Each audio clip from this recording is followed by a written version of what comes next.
Olá, muito boa tarde para você que está ligado no perfil do Povo Online aqui no Facebook. Eu sou Ítalo Coriolano e nesta terça-feira nós vamos conversar com o editor executivo do Núcleo de Cotidiano do Jornal o Povo e também colunista de política, Érico Firmo. Muito boa tarde, Érico. Boa tarde, Ítalo.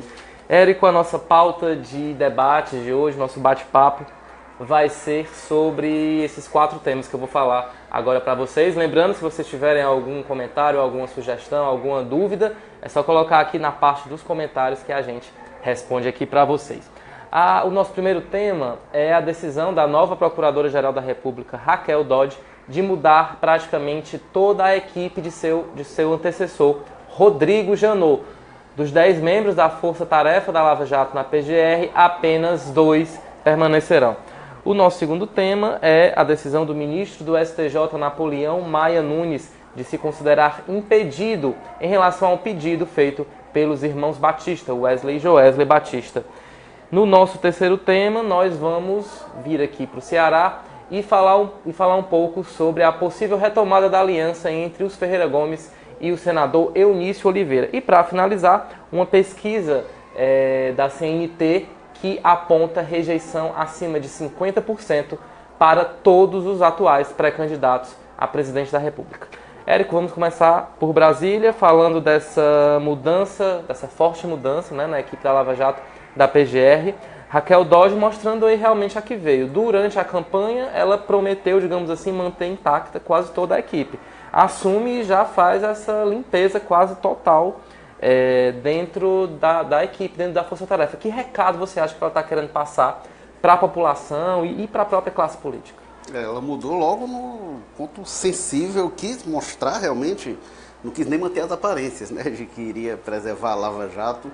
Olha, é um recado complicado, porque se a Procuradoria, se a PGR vinha envolvida em muitos problemas, muitos questionamentos, também a Lava Jato, ainda assim, acho que todo mundo reconhece que a Lava Jato tem seus méritos, colocou empreiteiros importantes na cadeia, revelou muita coisa sobre corrupção e se tem dúvidas sobre a disposição da Lava Jato e as últimas consequências na punição de políticos que estariam envolvidos em todos os partidos, de A a Z, do espectro político.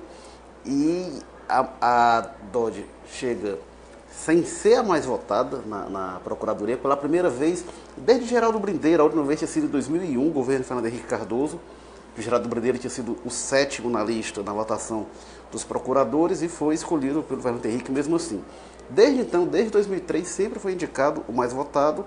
Ela não foi escolhida pelo Temer, enquanto o Temer era investigado, era alvo de inquérito, de denúncia da PGR. Então, nunca um presidente da República indicou um procurador-geral da República, no caso uma procuradora-geral da República, tão interessado nos trabalhos da Procuradoria, com tanto a temer na própria Procuradoria. Então, quando ela chega, ela já chega cheia de interrogações, cheia de questionamentos, que a crise na qual o Janot saiu da PGR atenua isso um pouco. Mas tem muita dúvida sobre a forma em que a Raquel Dodge chega, como é que ela vai encaminhar essas investigações e o quão atrelada ao presidente Michel Temer ela está. Vamos lembrar que ela teve aquela reunião na calada da noite, fora da agenda oficial, deu uma justificativa estapafúria, foi lá para discutir o cerimonial. Há mais de um mês ela foi se encontrar com o Temer uma noite de domingo no Palácio Jaburu para tratar de como ia ser a cerimônia de ontem, sendo que ia ser de um jeito, saiu da reunião que ia ser de um jeito e aí acabou sendo de outro jeito, o local onde iria ocorrer. Então, deu uma justificativa pouco convincente na época. Então, ela chega com todas essas dúvidas sobre ela, sobre a isenção da Procuradoria, sobre a disposição de manter a Lava Jato, de dar prosseguimento às investigações, e aí, no primeiro dia, já dá esse recado. A Lava Jato já teve cortes orçamentários significativos na PF ao longo do governo Michel Temer. A operação está sendo desidratada, isso eu acho que não tem muita dúvida. A operação está perdendo força, está sofrendo também pelos seus próprios erros, e esses erros estão sendo aproveitados, eu diria que politicamente, para enfraquecer a operação. Isso é muito preocupante, muito complicado, isso envolve pressões econômicas poderosíssimas, pressões políticas poderosíssimas, não é? Muita coisa que está envolvida, e a Raquel Dodge começa dando esse recado. Érico, um sinal, né, digamos assim, de que talvez a Lava Jato não seja uma prioridade nesse mandato de 2 anos da Raquel Dodge. O discurso dela de ontem foi muito insosso. E ela não citou a Lava Jato, que é algo complicado, né, assim, que deixou muita gente surpresa, já que é a principal operação, né, e ela e a PGR têm uma identificação direta com essa operação. Depois é uma fala do ministro Gilmar Mendes, dizendo praticamente o que é que elas têm que fazer. Tem que arquivar o que precisa ser arquivado, mantém o que realmente possui de elementos, né, para a investigação. Enfim, fica realmente muito complicado avaliar, crer numa total independência dela com essas relações tão próximas. Né? O ministro do STF, que por sua vez é amigo íntimo do presidente. Esteve com o Temer também em outro desses encontros, Isso, bem pertinho do outro, na calada da noite, fora da agenda oficial também, como ela esteve, Gilmar Mendes esteve. Então é um triângulo realmente que você tem que ficar com o pé atrás e com desconfiança e atento, né? O que pode representar esse triângulo presidente, STF, Gilmar Mendes e PGR. No discurso dela, ela até falou de corrupção, mas não falou especificamente da Lava Jato. E falou uma coisa que eu não discordo, que ela disse que tem de levar outros temas, a corrupção é importante, mas também outras questões como direitos humanos, perfeito, saúde, educação, uma série de temas que são importantíssimos. E eu concordo se for levar esses temas à mesma importância da Lava Jato. Às vezes, o que soa, e a forma que ela falou que soa, era assim, vamos dar um pouco menos de atenção à Lava Jato para equiparar outros temas e dar mais atenção a outros temas. Não acho que é o caso de enfraquecer nem a Lava Jato, nem o combate à corrupção como um todo. Tem que dar mais peso, mais valor aos outros temas. O que parece que está acontecendo é um pouco diferente. A história da Raquel Dodge, ela tem denúncias importantes contra políticos poderosos, contra organizações criminosas. E quem eu conversei que conhece a Raquel Dodge diz que ela tem uma equipe muito qualificada, ela é uma pessoa qualificada e tem uma equipe muito qualificada. Mas isso nem sempre é o suficiente. Ela tem esse histórico também de ter tido enfrentamentos importantes, mas na hora de chegar ao cargo, a indicação para a Procuradoria-Geral teve questões políticas importantes, e aí quando você está nesse meio, nesse âmbito, no jogo de poder tão elevado, nem apenas a competência da equipe técnica resolve, precisa ter independência, sobretudo, talvez a coisa mais importante que falta hoje no Judiciário, no Ministério Público, a grande demanda talvez seja de independência. Aí a da Raquel Dodge é muito questionável. Lembrando que essa desconfiança ela já está até presente entre outros membros do STF. Né? Ontem o ministro Luiz Roberto Barroso afirmou que ninguém deve favor quando chega a esse cargo. Ou seja, realmente Raquel Dodge era a segunda colocada na eleição interna da PGR. Né?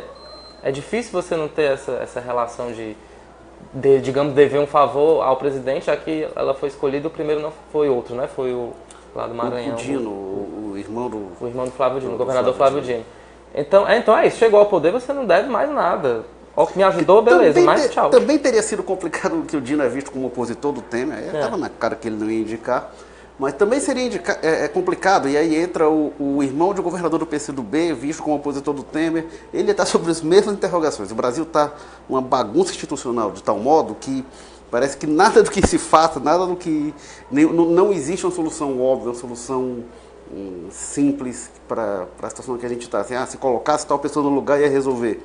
Hoje não parece que seria o caso. Pois é bagunça na PGR, é bagunça no STF, é bagunça também no STJ. O ministro Napoleão Maia Nunes Maia afirmou hoje que se considera impedido de julgar um pedido dos irmãos Wesley e Joesley Batista. Eles solicitaram ao STJ que o caso que estaria na primeira instância de possível favorecimento financeiro após aquela polêmica divulgação do vídeo comprometendo o presidente Michel Temer, a subida do dólar, enfim, que eles teriam ganho muito dinheiro com isso, que ela saísse na primeira instância e fosse julgada no STJ. E Napoleão Nunes Maia afirmou que não poderia julgar a ação por não ter a imparcialidade devida. Né? Ele acusa a JBS, membros da JBS, de terem feito ilações contra ele, de que ele estaria atuando a favor da empresa. Enfim, ele disse que não vai precisar. Érico, é mais uma polêmica que o ministro cearense, né, Napoleão Nunes Maia, se envolve.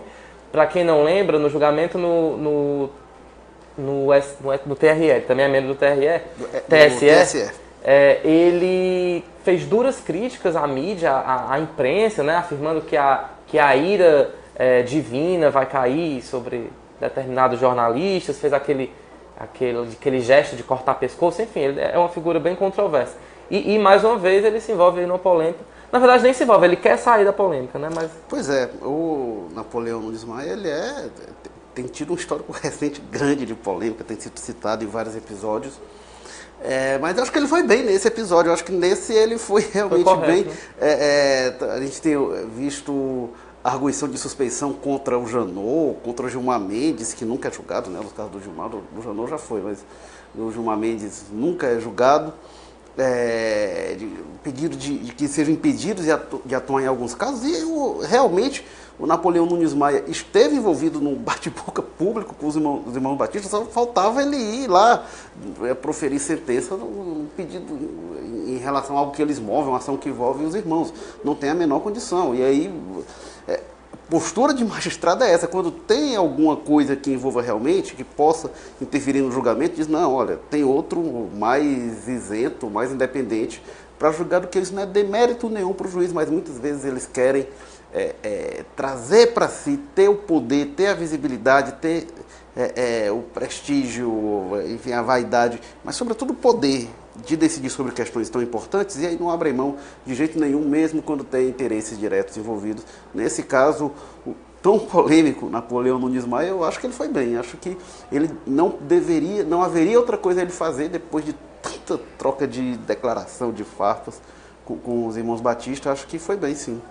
Lembrando que os irmãos Batistas tinham a esperança de que Napoleão Nunes Maia pudesse ajudá-los, porque ele tem um perfil, digamos, garantista, né? Ele gosta ali de sempre conceder benesses, né? Dependendo da os garantistas, eles dizem que o que são, em dúvida, eles respeitam os direitos, as garantias dos réus, enfim, eles não preferem inocentar o culpado a condenar o inocente, que é um princípio do direito. Eles resguardam muito o direito do cidadão, e aí vão atrás de ter provas realmente, que é o perfil considerado mais rigoroso dos magistrados. E só esclarecendo, o argumento de Wesley e Joesley Batista para o processo sair da primeira instância e para a segunda é porque uma das pessoas envolvidas é uma advogada que é suplente do TRE do Rio de Janeiro. Bem, saindo do STJ, nós vamos agora vamos vir aqui para o Ceará e falar dos arranjos políticos aqui do Estado. No último sábado, o ex-governador Cid Gomes confirmou que realmente existe a possibilidade de retomada da aliança entre o seu grupo e entre o governador Camilo Santana, que integra, né, chamado Grupo dos Ferreira Gomes, e o senador Eunício Oliveira. Lembrando que em 2014, nas eleições de 2014, houve um rompimento muito forte entre essas duas forças políticas aqui do Estado, com acusações mútuas, um chamando o outro de ladrão, de corrupto, de mentiroso, ou seja, elogio não teve em 2014, e agora, pouco mais de 2 anos após as eleições, eles tentam aí pacificar os ânimos, né, e retomar uma aliança que, em tese, beneficiaria principalmente o próprio senador Eunício Oliveira, que vem aí com a imagem muito desgastada por conta da Lava Jato, e também o governador Camilo Santana, que não teria, digamos assim, um rival forte em 2018 na disputa pela reeleição. A gente tem esses dois personagens, Érico, mas como eu até falei no ponto de vista ontem da edição do Jornal O Povo, eles podem até se beneficiar, mas quem seria bastante prejudicado seria o ex-governador e candidato a presidente Ciro Gomes, já que o discurso dele atualmente é basicamente falar mal de quem é do PMDB, da cúpula do PMDB, que está perto de Temer, do próprio Eunício, enfim, ele perderia um recurso discursivo muito forte de ética, de mudança, né, de nova política, digamos assim. Os Ferreira Gomes, eles, pelo histórico deles, eles parecem não acreditar que as questões de Brasília interferem no Ceará, nem as do Ceará em Brasília. Eles tentam separar isso, que é um raciocínio que eu acho meio maluco. O Ciro, de muito tempo, ele batia no PMDB, mas mantinha aliança com o Eunício no Ceará, e aí depois rompeu, teve uma breve lacuna de coerência nesse discurso, mas já voltou. É um descaramento, né? Você vê esses personagens terem a cara de negociar uns com os outros, é um descaramento, não tem outra palavra. Ora, se eles se acusam de desonestidade na ação pública, e houve acusação de lado a lado, do Onísio contra os Ferreira Gomes, dos Ferreira Gomes contra o Onísio. E aí, chega na eleição seguinte, eles vão ajudar quem eles acusaram de ser desonesto, eles vão ajudar essas pessoas a conseguirem, a se manterem ou conseguirem outras funções públicas. São cúmplices da desonestidade, são mutuamente cúmplices. Se eles estão acusando alguém de ser, ou foram levianos lá atrás, ou estão sendo desonestos agora, ou foram desonestos nos dois momentos. Não tem outra expressão. É inacreditável que tenham ainda, tão pouco tempo passado, em nome de conveniência. Eu comentei isso hoje, são personagens que não gostam uns dos outros, eles se odeiam na verdade, não confiam uns nos outros, por isso eu acho que vai ser difícil talvez essa aliança se concretizar, porque eles não confiam uns nos outros. Eles não têm nada em comum, ideias, projetos, nada em comum, mas eles temem o poder do outro. No caso dos Ferreira Gomes, do Camilo Santana, o poder no Ceará, e no caso do Onísio, o poder nacional. Então, o temor desse poder que o outro representa e o interesse de todos eles, aí sim, e uma composição, um grande acordo não nacional, não com o STF, mas um grande acordo estadual nesse caso, isso aí é o que move, isso aí passa por cima de tudo que foi dito, de todas as ofensas na população que engula isso. É um desrespeito até, isso que está acontecendo. Agora... E uma coisa que aí a gente já começa a ver, a oposição do Ceará, que é tão miudinha, ela está dividida, que aí já teve manifestação do capitão Wagner dizendo que em hipótese alguma vai estar no palanque do Camilo, que ele pode ser candidato a governador, enfim, aí a oposição agora já cria uma desconfiança também, se Onísio e Camilo não confiam um no outro, aí a oposição agora passa a olhar para o Onísio também desconfiada, porque ele está fazendo um jogo duplo. Um jogo pessoal, inclusive, né? Salva a minha pele e a oposição que siga outro rumo. Agora, Érico, tem uma tentativa do ex-governador Cid Gomes de colocar na figura do governador Camilo Santana essa decisão. Falando, o que ele decidir, a gente não tem o que fazer, obedece, é pelo bem do Ceará. Ele também falou que pode até voltar no Eunício, mas não se mistura, eu não sei como é que isso pode acontecer. E eu não sei se ele acha que alguém consegue engolir essa história. Mas, enfim, é muito difícil crer que o governador sozinho, que na verdade é um apêndice do Grupo Ferreira Gomes, no sentido de ter chegado ao poder graças principalmente à ajuda, né, de nomes fortes como o do Cid e do ex-governador Ciro Gomes, é um grupo coeso que não costuma tomar decisões individuais. É difícil você também acreditar que lava as minhas mãos, Camilo, você decide. E é o governador do PT que está interessado em um acordo com o PMDB, que aí todos eles estavam chamando o PMDB de golpista até semana passada, e aí vão fazer aliança. E um governador petista, um dos mais importantes governadores petistas do Brasil, embora não sejam esses petistas todos, né? Mas é muito surreal isso tudo que está acontecendo. E aí, em relação ao Ciro, o Ciro, não sei qual discurso, a candidatura do Ciro que está. Eu estou muito curioso por uma declaração do Ciro em relação a isso. A posição do Ciro. A gente chegou a falar com ele, a reportagem do Povo chegou a falar com ele por WhatsApp, né, e chamou a atenção, porque ele só respondeu sobre a aliança e disse não.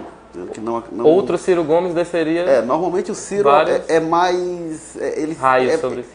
Ele é mais efusivo ao falar, sobretudo quando o personagem é o Onísio, ele desenvolve mais o discurso e não desenvolve para o bem. E aí foi muito sintomático aquilo ali foi um dos primeiros sinais de que realmente tinha fogo gerando aquela fumaça. E aí o Ciro já está mal nas pesquisas, acho que não sei o que mais ele talvez tenha perdido, talvez esteja pensando nisso, que já jogou a toalha, vou pelo menos garantir o poder aqui no Ceará. Não sei, porque ele mantém o projeto de ser candidato, mas eu não sei, eu creio que ele tem lugar que já tenha sido mais viável. Érico, antes de passar para o nosso quarto e último tema, eu vou ler aqui alguns comentários de quem está acompanhando aqui o nosso programa. Obrigado pela sua audiência. A Adriana Souza afirma que está tudo jogado às traças. Ninguém quer saber mais de nada, é o fim dos tempos. Ela está bem apocalíptica. Teve um numerólogo que disse que vai ser amanhã, né? O fim do mundo. Não sei se vai ser o fim do mundo não, mas a Assembleia Geral da ONU hoje começou com o tema de discussão, depois o Trump discursou. Assim caminha a humanidade, né? Vamos torcer aí para que não seja realmente o fim, né? A Adriana Macedo afirma que Gilmar Mendes é defensor de corruptos. O Reginaldo Cavalcante tem que tirar os caciques da política. É difícil, viu? Essa galera tem muito poder. O José Gomes diz que nós vamos continuar sendo pano de chão para essa rasa, não tem mais jeito, o nosso país está, o Deus dará. A Giovânia Maria Macedo Almeida, nojo desse bando de ladrões. A Vera Veras, Forças Armadas de olho nessa bandalheira. Tem sempre esse discurso, né? Quando parece que está tudo acabado, como se as Forças Armadas fossem a salvação do país. Tiveram sua própria bandalheira na época. Sem falar da violência de Estado, sem falar de tudo. Daria outro programa, mas enfim. Aqui na Pedreiro, aumento de gasolina, água, energia, ok, reclamações. Suelen Kleber Vieira tem que dar resposta para esse bando de antidemocratas. Nas urnas vamos abandonar esses vagabundos. Inês Facundos, Ferreira Gomes são oportunistas, já querem se aliar aos opositores que tanto criticaram, é muito escaramento. Isso que o Érico falou. Hélio Oliveira, tudo faria no mesmo saco, a mudança depende só de nós. Não vamos perder essa oportunidade de 2018. Eu acho que é isso mesmo, né? É lembrar que o eleitor tem memória, que inclusive a internet, as redes sociais ajudam muito a você a confrontar discursos do passado com o do presente, né? Enfim, vai ser um aliado importante. Pois é. Érico, ainda falando de eleição, foi realizada uma pesquisa, foi divulgada nesta terça-feira uma pesquisa CNT sobre a rejeição dos atuais pré-candidatos à presidência da República, que números que se mostram realmente o nível de desilusão que o brasileiro hoje possui em relação à classe política.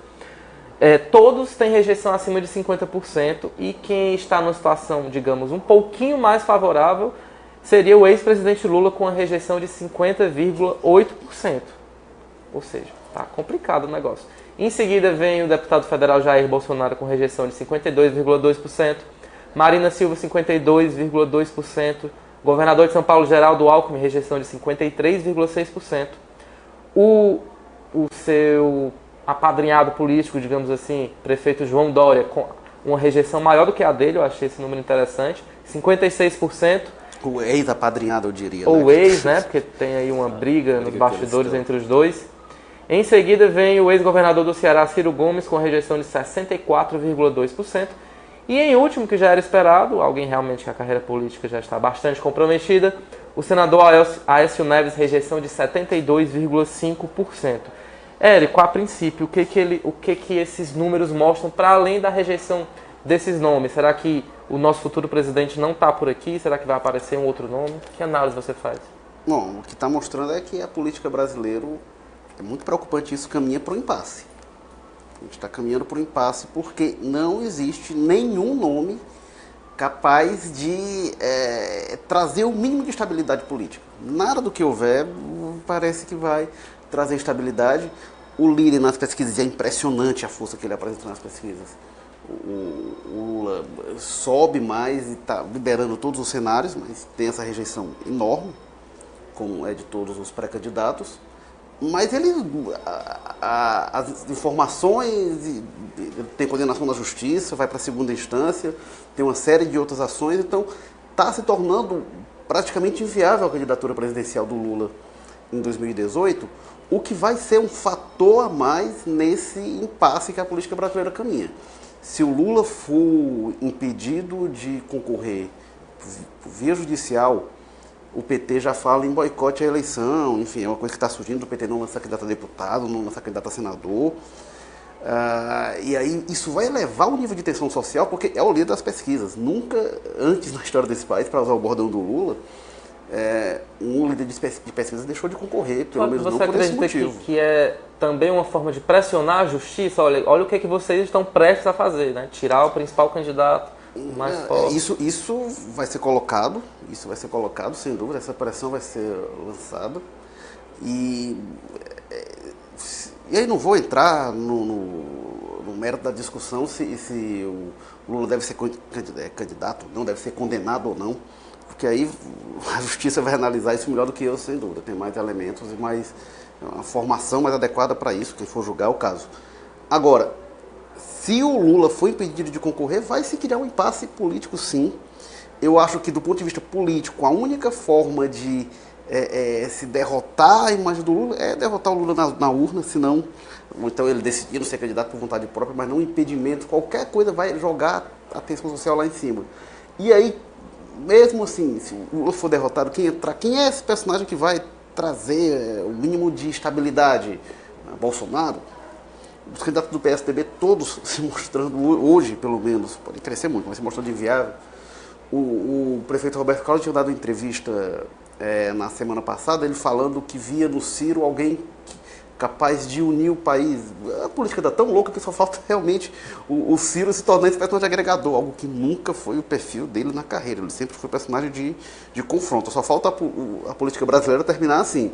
O agregador vira o Ciro Gomes. Quem é a pessoa que pode ser? A Marina Silva, talvez, é quem teria mais esse perfil mais conciliador, mas também com a rejeição muito alta. É uma rejeição que eu também não consigo compreender muito. Será que é porque ela some muito e só aparece quando então, tem alguma polêmica? Tem uma questão que está colocada, tem um nível de desgaste tal, institucional, que isso está afetando todo mundo. Isso está afetando todo mundo. Não tem como alguém escapar incólume, é isso aí, até porque não tem um personagem na política que esteja blindado, né? se destacando, tá destoando que uma pessoa que apresenta isso como alternativa, isso não tem, não vislumbro isso em ninguém. Acho que a gente está caminhando sim para um impasse político, não sei como é que isso vai acabar. É uma coisa curiosa, nessa mesma pesquisa tem um dado de que aproximadamente metade da população acredita que a saída do Temer não seria a solução para a crise. E aí, mesmo com reprovação lá em cima do governo Temer. E é verdade, também tirar o Temer hoje também não ia resolver a crise, não ia tranquilizar o país, ia ter uma eleição pelo Congresso Nacional, por esse Congresso que está aí, ia eleger quem? Também não estou entrando no mérito se o Temer tinha que sair ou não. Até acho que tinha que sair. E aí não é questão de achar que ele tinha que sair ou não, porque a discussão que eu faço, o paralelo que eu faço é com a Dilma. A Dilma saiu. A Dilma tinha que sair ou não, ela saiu. E tem mais elementos para tirar o Temer do que tinha para tirar a Dilma. Isso aí eu não tenho dúvida. Então, mas se tirar também não vai resolver a crise. Uma questão de justiça, né? Teria também que sair. Traçar o paralelo, mas a Câmara nunca, essa denúncia do Janot, aí hoje, a informação de hoje é que no STF tende a devolver para Raquel Dodge a denúncia do Janot. Se não devolver, a Câmara nunca vai aceitar, isso aí está muito claro. Não aceitou a primeira, não vai aceitar essa segunda denúncia. Mas também não resolveria. Então, acho que a questão é essa, acho que a gente caminha para um impasse político que eu não sei como é que a gente vai sair disso, não. Érico, tem um nome, um perfil, um pré-candidato que tentou se desvincular da política, né? Não sou político, mas parece que a população está realmente vendo na figura dele um político dos mais tradicionais, digamos assim, com as mesmas práticas, que é o prefeito de São Paulo, João Dória Júnior, que já está com rejeição de 56%. Será que todas essas viagens dele pelo país, né, deixando um pouco de lado a Prefeitura de São Paulo, desgastaram a imagem dele, essas polêmicas que ele se envolveu? Ele realmente está colhendo aquilo que ele não queria plantar? Ninguém faz política hoje mais intensamente no Brasil do que o João Dória. Assim, sob os holofotes, à luz do dia, tem uma articulação de bastidor e tal, mas publicamente, de se colocar, ninguém faz política tão intensamente quanto o João Dória. Se mostrou o prefeito mais político do Brasil, que queria se mostrar como não político. Isso é uma coisa que não existe, né? O cara é candidato não político, como assim? E está pagando esse preço de largar São Paulo e se dedicar muito mais a uma pré-campanha presidencial, e a questão interna do partido, do que a governar São Paulo. Isso é muito claro também. A população percebe também problemas cantados da gestão dele em São Paulo, aumento de velocidade nas marginais, aí aumento de mortes no trânsito, enfim, tudo isso era muito evidente que isso ia ocorrer e se concretizou e ele paga o preço por isso. Vai ser muito difícil, com essa rejeição e esse desgaste, ele se viabilizar também como candidato presidencial. O fato hoje é assim, quem é o provável presidente em 2018? Hoje ninguém parece viável. Ninguém parece viável. Se você for olhar pela pesquisa, considerando a chance de ser candidato, posição na pesquisa, hoje a presidência estaria entre Jair Bolsonaro e Marina Silva. Bem, para finalizar, eu queria voltar a falar do ex-governador Ciro Gomes, que tem uma rejeição de 64,2%.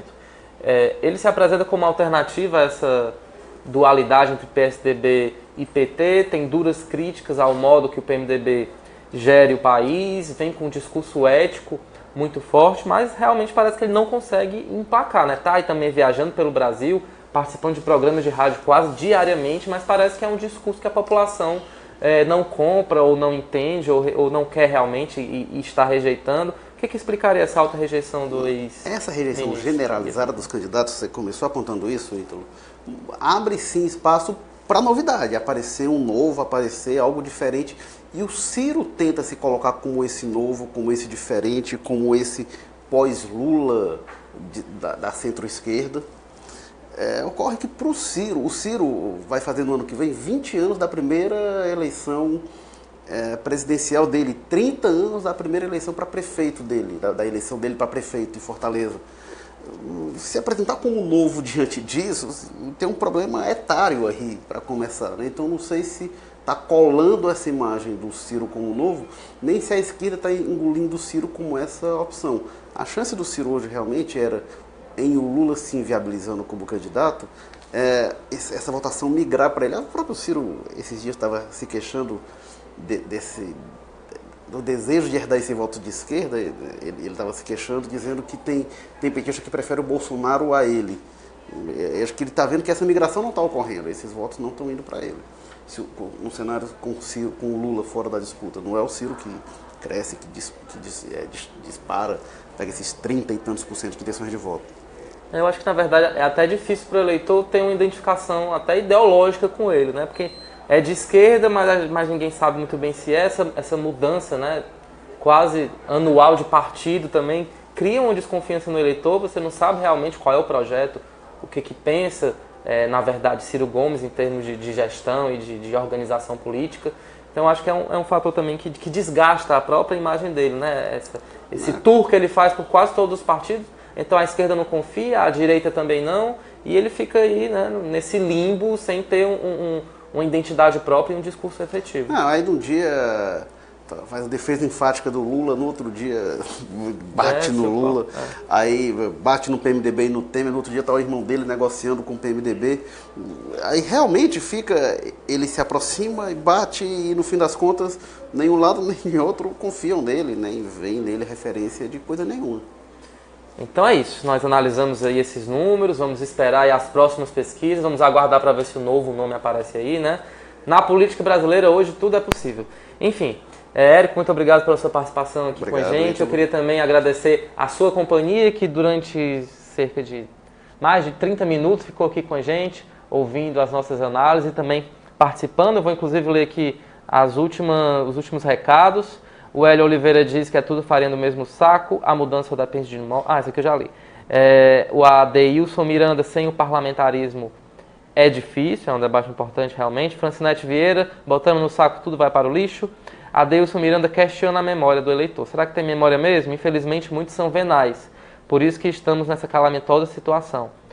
Quem vendeu o seu voto não pode nem reclamar. É uma triste realidade realmente da sociedade brasileira, né? De não lembrar em quem votou, de passar por cima das crises, de prender até o voto, né?